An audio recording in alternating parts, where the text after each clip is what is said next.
Welcome to the New Books Network. Hello, I'm Nicholas Gordon, host of the Asian View Books podcast, done in partnership with the New Books Network. In this podcast, we interview fiction and nonfiction authors working in, around, and about the Asia-Pacific region. This September 2nd will mark the 80th anniversary of Japan's formal surrender to the United States aboard the USS Missouri, ending the Second World War. The U.S. decision to drop 2 atomic bombs on the Japanese cities of Hiroshima and Nagasaki, what drove Japan to surrender, at least in popular history, is still controversial to this day. How did the mass U.S. bombing campaign come about? Did the U.S. believe the atomic bomb was the only possible, or at least the least bad option to end the war? Did the atomic bomb really push Japan to surrender? Or was the empire on its last legs anyway? Famed historian Richard Overy tries to tackle these questions and more in his latest work of Second World War history, Reign of Ruin: Tokyo, Hiroshima, and the Surrender of Japan. Richard is Honorary Research Professor of History at the University of Exeter and one of Britain's most distinguished historians. His major works include The Dictators, Hitler's Germany, Stalin's Russia, winner of the 2005 Wolfson Prize, The Morbid Age, Britain and the Crisis of Civilization, 1919 to 1939, and The Bombing War, Europe, 1939 to 1945, which won a Cundill Award for Historical Excellence in 2014. He is a Fellow of the British Academy and a member of the European Academy of Sciences and Arts. So, Richard, thank you so much for coming on the show today to talk about your book, Reign of Ruin, Tokyo, Hiroshima, and the Surrender of Japan. Your book kind of covers the end of the Second World War, the bombing campaign against Japan. But, when did the U.S. bombing campaign, against Japan really begin in earnest? Well, it really began in earnest in March 1945, and it began in earnest then because the commander of the 21st Bomber Command, General Curtis LeMay, was dissatisfied with the way they'd been bombing before from altitude without much success, very difficult to hit a factory from 30,000 feet. He was under pressure from commanders in Washington to have results. And so he decided he would bomb at night from low altitude, using only incendiaries to burn down the center of Japanese cities, where he thought he would kill workers and destroy small workshops. So that there was some kind of economic motivation behind it. But that's when it began in March. And then for the next 5 months, LeMay's bombers destroyed 60% of the urban area of Japan, an extraordinary statistic in such a short period of time. So, I think there were kind of, why was it so challenging to bomb Japan, before 1945? I know obviously Japan was very far away from U.S. bases. There were attempts to launch planes from China. Those didn't really pan out. But what were some of the challenges in the bombing campaign that prevented this from happening earlier? Well, the real problem was indeed geography. Japan was a long way from anywhere that Americans could use as an air base. And so part of their strategy of going across the Central Pacific, capturing island after island after island, was that they would eventually get to an island or a set of islands where they would be able to reach the Japanese mainland. But that depended on having an aircraft that could do that. And none of the conventional bombers that the United States Air Force had were capable of doing that. And so they waited for the B-29, the super fortress, which had just enough range to reach Japan, either from bases in China or from island bases nearer to the main islands. And that really meant waiting until those bases were available. They tried from China, but the problem with China is that it was really a long way from the Japanese home islands. You couldn't bomb the main islands.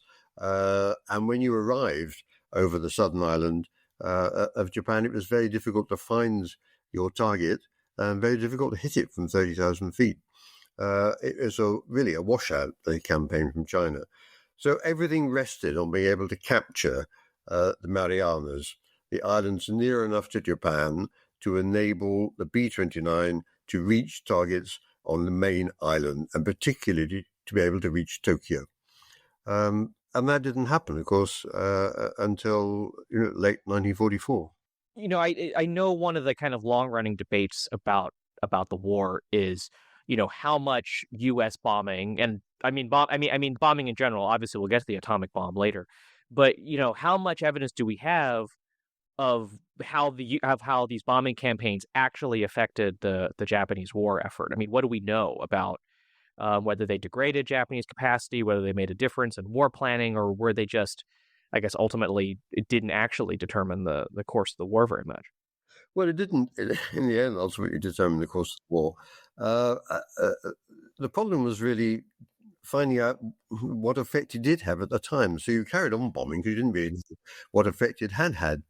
And you didn't know that until the United States Strategic Bombing Survey arrived in Japan in September 1945 and began, research on what the bombing had actually done.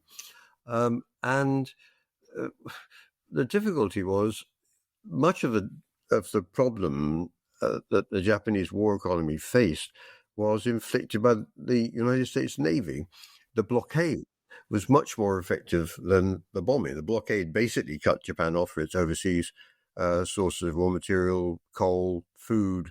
And this meant that by the summer of 1945, when the conventional bombing began, much of Japanese industry was starved of its resources, and the people themselves were going hungry as food supplies began to shrink. And that was all attributed to the Navy. So in the period after the end of the war, the Navy and the Air Force argued a lot about who had the most effect. I think almost certainly on Japan's capacity to wage war, the Navy had a greater effect than the Air Force.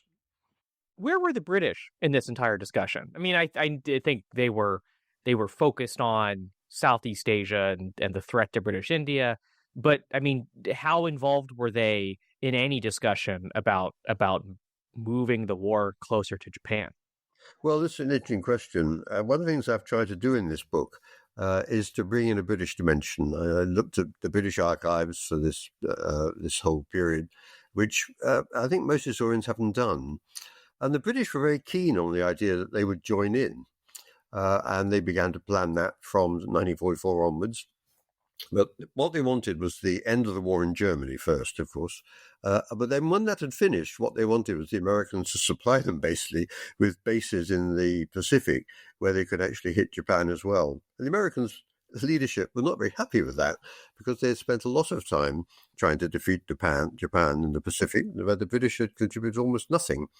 And when the British said, well, we'll come and we'll help you burn down Japanese cities, Arnold, the overall chief of the American Air Force, was very unhappy about this and didn't want the British to steal any of his thunder. He wanted the American Air Force to be the one that delivered on the defeat of Japan so that would turn, after the war, turn into an opportunity to argue for an independent strategic air force, which is what Arnold was really aiming for. So the British would have spoilt that. But as it was, the British finally arrived too late. Japan had already surrendered. Whether the British would really have contributed a great deal to that campaign, I think it's very difficult to judge. They hadn't really got the resources.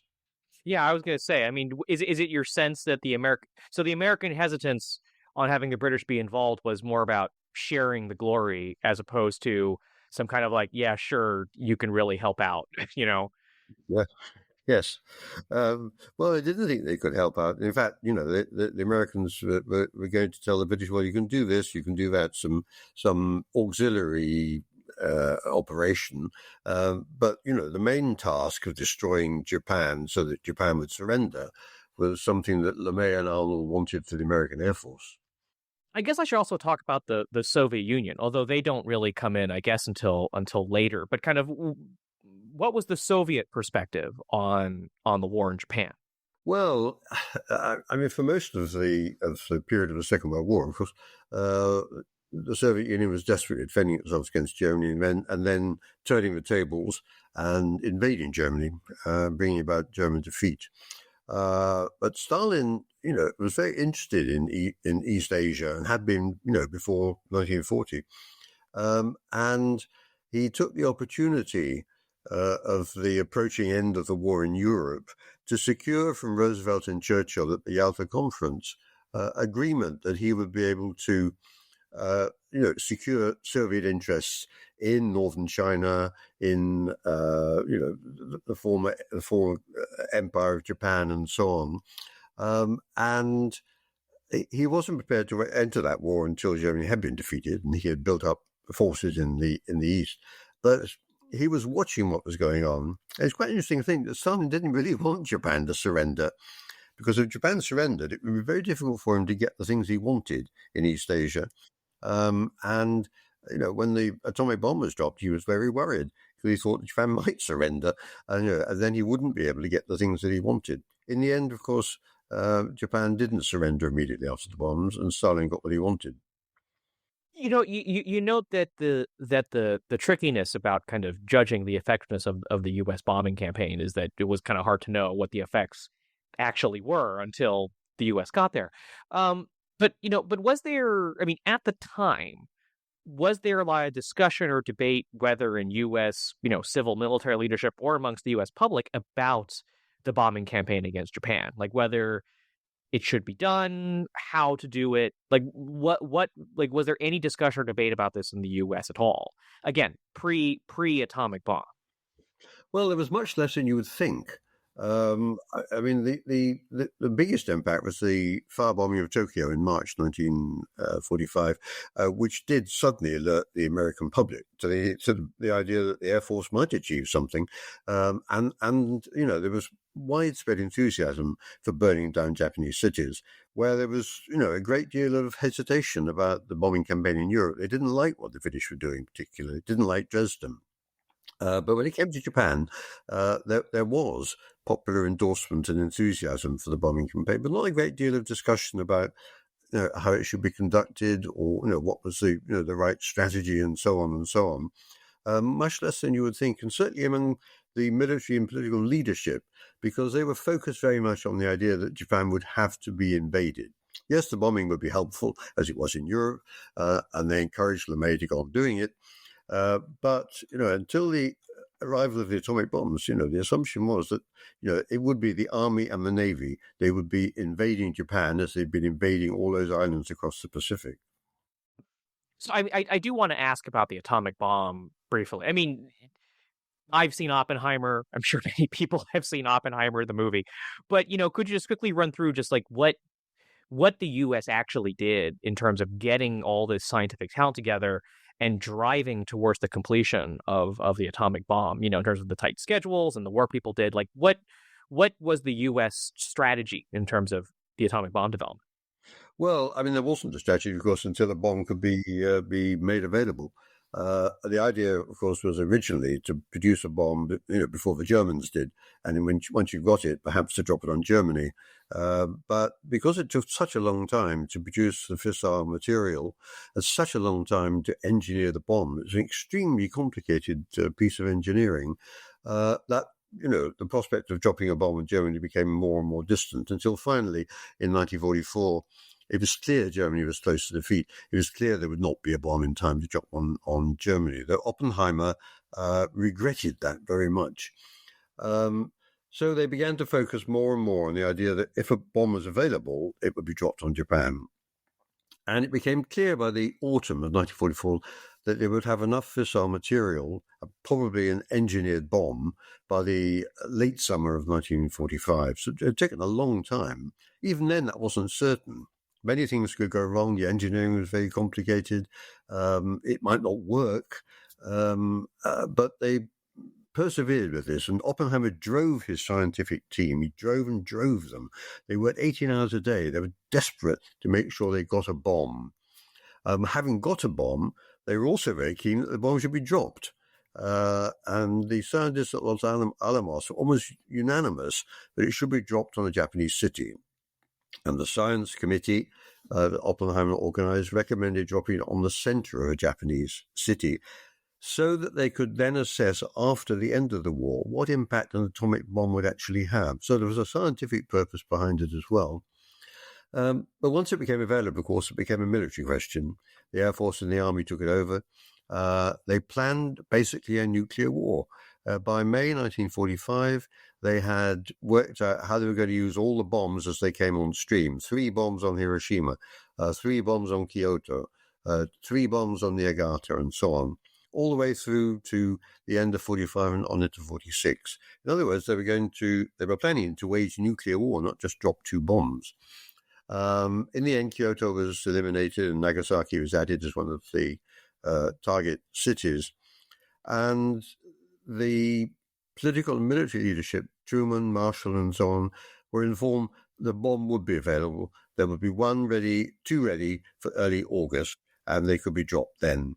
And Marshall gave his approval, and of course they were. One on Hiroshima on August the 6th, one on Nagasaki on August the 9th. You know, in your book, you note that, was the atomic bomb the only option? Is kind of the wrong question, and you suggest an alternative, which is basically, why did people at the time think that the atomic bomb was the only option or the least bad option, however you want to frame that? So I guess I'll ask this question: why did people in the U.S. think that the atomic bomb was the only option for ending the war? Well, I mean, that was in fact a view which developed after the war, rather than actually at the time, because the bomb was secret, of course. I think that the problem was that Truman was desperate to find a way to end the war. So was Marshall, the chief of staff of the army. And when the bomb became available, they did think this was a possibility that it might end the war. But we need to be clear, in fact, that the army was rather skeptical about this, and they continued to plan for the invasion of the Japanese home islands. They thought it might take many bombs, in fact, before the Japanese could be persuaded to surrender. So our modern view that, Hiroshima and Nagasaki were planned so they would end the war and Japan would surrender was not quite how the military saw it at the time. They hoped that it would have that kind of impact, but they could not be absolutely certain. And there was also no way of actually telling what was going on in Japan. They had no intelligence from what was going on in Japan. So you could drop the bomb. Japan does decide to accept the Allied ultimatum 4 days later, and so we assumed it must have been the bomb. But in fact, the story is much more complicated than that. So I mean, so the flip side of the the bomb was the only option to end or the least bad option to end the war, is that the bombs did force Japan to surrender, that they did end the war. How accurate is that narrative? Or how key were the atomic bombs in finally convincing Japan that it had to surrender? Well, I think that it was nowhere near as key as many historians have assumed, and for a number of reasons. First of all, we need to look at what was going on inside Japan. Actually, a peace faction supported by the emperor had been trying to find a way to terminate the war from earlier in the year. And by June, Hirohito could see that the Japanese homelands could not really be defended. Okinawa had been lost, and when he asked the army about their plans, he thought it was unrealistic. So from June 2, he was pressing all the time to find a way to terminate the war. And the peace faction were very worried about the possibility of social and economic breakdown in Japan. They were very worried that there might be an end to the war in Japan, like the end to the war in Russia in 1917 with revolution, or indeed that communists might emerge from the woodwork somehow or other and start to undermine the system. So there were lots of pressures from the Japanese elite to try and find a way of terminating the war. The real problem was that the army leadership was determined to fight the final apocalyptic battle for the homeland. If everybody died, it didn't matter, because at least, you had saved Japan's honor. In fact, the army leadership didn't really believe that, it seems. But they wanted to take that position because they couldn't bear the idea of surrender. So there was this constant tension all the way through the summer of 1945 between the peace faction that desperately wanted to terminate the war to avoid catastrophe, and the army that wanted catastrophe. And it was in the end, the emperor himself who banged their heads together in the second week of August and got them to accept reality that they would have to surrender because social conditions, the possibility of defending Japan and so on, all of these things pointed to a need to terminate the war. And the atomic bombs were just another thing which were added to that pile. But we need to be aware, I think, that the atomic bomb, when it was dropped on Hiroshima, it took a long time for the Japanese really understood what it was. There was a great deal of argument and confusion. Was it an atomic bomb? Was it something else the Americans had invented and so on? And the report, finally, from Hiroshima actually arrived in Tokyo after the emperor had already made the decision that they would have to accept the Potsdam ultimatum, the Allied ultimatum to end the war. Well, I mean, it's kind of a reminder of, fog of war, how long these things take, because you're right, like it took them a while to figure out what on earth actually happened. Yeah. Well, it did take a long time because, of course, there had been no nuclear explosion. And many of the top scientists in Japan were convinced that no state, even the United States, would have been able to find enough fissile material, would have been able to engineer a bomb in time for the end of the war. And so that, they were very skeptical that this was an atomic bomb. And actually, they were still debating this. After the final surrender on August the 14th, they were still having meetings saying, was this an atomic bomb? Wasn't it an atomic bomb? But in fact, the conventional bombing was much more important because the conventional bombing went on all through this period, the first 2 weeks of August. LeMay went on destroying city after city. In fact, some small towns were burnt down to a larger percent than Hiroshima. And that was something that really upset Hirohito. And he kept talking about it, I don't want the suffering of my people. I don't want these small cities to be destroyed anymore. And Hiroshima and Nagasaki were just two more destroyed cities alongside all the other cities in Japan which had already been destroyed. So I think we shouldn't privilege the two atomic bombs as much as we have. I think the conventional bombing played an important role. But I think in the end, of course, what convinced the Japanese leadership was, that they couldn't win, that they couldn't defend Japan. They faced social disaster. And then, worst of all, on August the 9th, they faced an invasion by the Red Army into Manchuria, into the Japanese Empire. And that really panicked them because they felt that maybe communists will get here before the Americans, because the Americans were going to take a long time before they began to invade the Japanese islands. But Stalin's forces went through the Japanese army like a knife through butter. They were in Korea and across Manchuria in a matter of days. And this really did focus the attention of the Japanese elite and the emperor. The last thing they wanted was for Japan to suffer the fate that Eastern Europe had suffered when the Red Army arrived. In other words, to become hostage to communism. So what was kind of, if you go a bit more detail about the role that Hirohito played in this, which I know is, again, one of these kind of long-running debates is how, how culpable was he? How much blame does he get in this whole thing? Kind of, again, the role he plays in the war's beginning, the war's end. But in kind of your view, I mean, what role does Hirohito play in pushing for the surrender, and how he justifies the surrender to, I guess, his cabinet and to the rest of the country? I mean, he's the key figure in a way.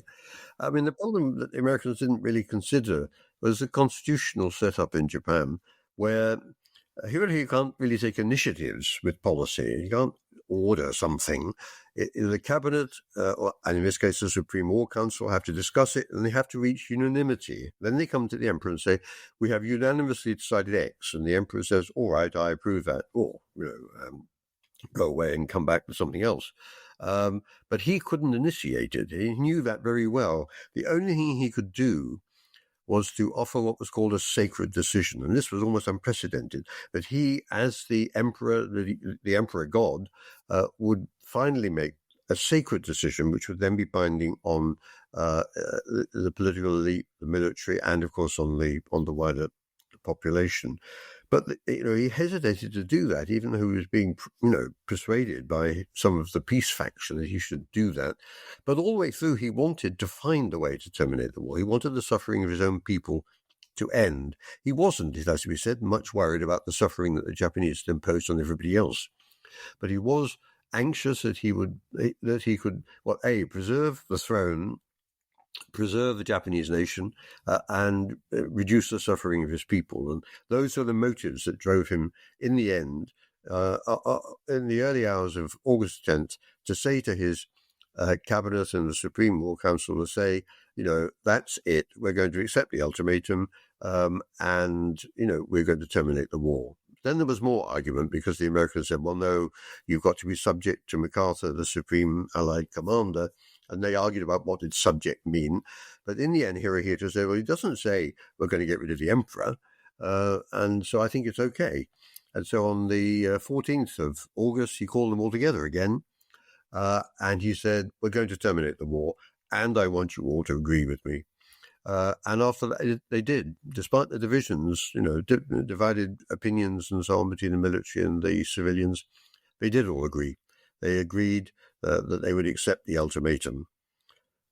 Some Japanese soldiers, younger officers, junior officers and so on, didn't want to accept that and tried to stage a coup on the night of August the 14th. It failed, and Hirohito got his way. Not only got his way, but the emperor did survive. Despite calls in America for his arrest and imprisonment, trial as a war criminal, etc., in the end, Hirohito was protected by MacArthur, and the imperial system exists in Japan today. So what was kind of the immediate reaction? Well, I guess almost all over, but maybe it's going to focus on the Allies, I guess. What was the immediate reaction to the atomic bombing? I mean, within the U.S., within Britain, within the Soviet Union, like how did people react to Hiroshima and Nagasaki? Well, Stalin reacted by speeding up the invasion of Manchuria because he was worried the Japanese might actually surrender and he wouldn't get all the spoils that he'd been promised. So it certainly had an effect on him. But it didn't have the effect that's often argued, that it intimidated the Russians, didn't intimidate them at all. As I said, they speeded up their program. And in fact, Stalin tried to get a Soviet zone on Hokkaido, the northern island of Japan, and a Soviet zone in Tokyo, like the zones in Berlin. He didn't get that, but it, his reaction was to speed up events in East Asia. The British and American reaction was broadly approval because they did think this might bring the war to an end. And, many British servicemen didn't want to be sent to the Pacific. Many American servicemen from Europe didn't want to be sent to the Pacific. So, this would bring the war to an end, all to the good. And because the Japanese did make their first provisional acceptance of the ultimatum 4 days later, the assumption in Britain and the United States was that, the bomb had done it. Again, about Nagasaki, there were mixed feelings, though. In America and Britain, there were already voices saying, was it necessary to drop a second one? The Japanese are clearly, on the point of surrender. Was it necessary to drop the second one? And then a growing sense that actually atomic bombs are pretty horrible things. One bomb, will kill 80,000 people as a stroke. Once people began to consider that, I think there was a growing ambivalence, really, in the approach to the atomic bomb. And if the Japanese had not surrendered and the Americans had gone on with nuclear war as they'd planned, I think there might well have been, growing popular protests about it. You can't go on, totally destroying Japanese cities and killing tens of thousands of people. I'm going to do the awful thing that it was kind of the awful thing that I guess people often ask of historians and ask you to consider counterfactual. What might have happened if the U.S. never decided to drop them? If they did, both if they decided to pursue a conventional invasion of Japan, and if there wasn't that, I guess, early indication of what a nuclear war might look like. I mean, what might have happened if the U.S. decided not to drop the atomic bomb? Well, I don't think it would have had to invade either. I think the Japanese were on the point of surrender. And the Soviet invasion really accelerated that because, the Soviet Union was going fast towards Japan. And Japan had no way of defending itself because all the forces were in the south of the island and not in the north. And, in the end, Japan lost, the southern half of Sakhalin Island and the Kuril Islands north of Japan to the Red Army. So I think they almost certainly would have surrendered anyway. I mean, much better from their point of view to surrender to the Americans than to surrender to the Soviets. And they could see enough of what was going on in Europe to understand why that was the case. So I think if the Americans had not dropped the atomic bombs, Japan would still have surrendered. It has to be said that LeMay might then have said, well, okay, I can firebomb Hiroshima. And he would probably have inflicted something like the same level of damage on Hiroshima. Fewer human casualties, but, the same amount of physical damage with a massive conventional bombing attack on Hiroshima as was achieved by the atomic bomb. I think that's a great place to end our conversation with Richard Overy, author of Reign of Ruin, Tokyo, Hiroshima, and the Surrender of Japan. Richard, I actually have two final questions for you, which are, first of all, where can people find your work? Not just this book, but all of your work. And second question, what's next for you? What do you think the next project might be? Well, they can all find my books on Amazon.com. I mean, a lot of my books are still in print, even ones that I read 30 or 40 years ago. Or you can go on Libris or ebooks and get my books secondhand pretty cheap, I think. But there's no shortage of them, I think, out there on the book market. Well, my next book is not going to be on the war. I think I've had enough war for the moment. Although it is related to the war. I'm doing a book which is called Fascinating Fury. It's really about, the afterlife of Hitler since 1945. Why does he appear everywhere? Why are we so obsessed with him? Why is he always on television? Why are there so many films? Why do people use Hitler as an insult to people? Hitler is around us all the time and has been for the last 80 years. I'm going to try and explore the history of that. Why has it happened? Because it hasn't happened with other dictators like Stalin or Mao and so on. Hitler has a special place, culturally, in not just in the West, but globally. And I want to explore why that is. I was going to say the number of times he or a very thinly veiled allegory of him is used as like the final boss in a bunch of video games, particularly out of Japan, which doesn't have the same kind of hangups about this as the West does. It's both interesting and kind of funny. Yes, yeah. Well, Hitler is, in fact, the best survivor from the Second World War. Public memory, particularly among young people, is fading rapidly about many of the things in the war which exercised people 20 years ago or 30 years ago. But Hitler is still there, alive and well. Look at the Downfall parodies, on YouTube. All those youngsters who were, playing with that scene from Downfall, and having a good laugh. Hitler is still alive and well, sadly, and I think it's a phenomenon that needs exploring, I think, and explaining a bit more. Well, you can follow me, Nicholas Gordon, on Twitter at NickRIGordon. That's NickRIGordon. You can go to AsianReviewBooks.com to find other reviews, essays, interviews, and excerpts. Follow them on Twitter at Book Reviews Asia. That's reviews plural. And you can find many more author interviews at the New Books Network and newbooksnetwork.com. We're on all of your podcast apps, Apple Podcasts, Spotify. Rate us, recommend us, share us with your friends. Support us interviewing those writing in, around, and about Asia. Stay tuned for more news and who's coming up on the show. But before then, Richard, thank you so much for coming on the show today. Thank you.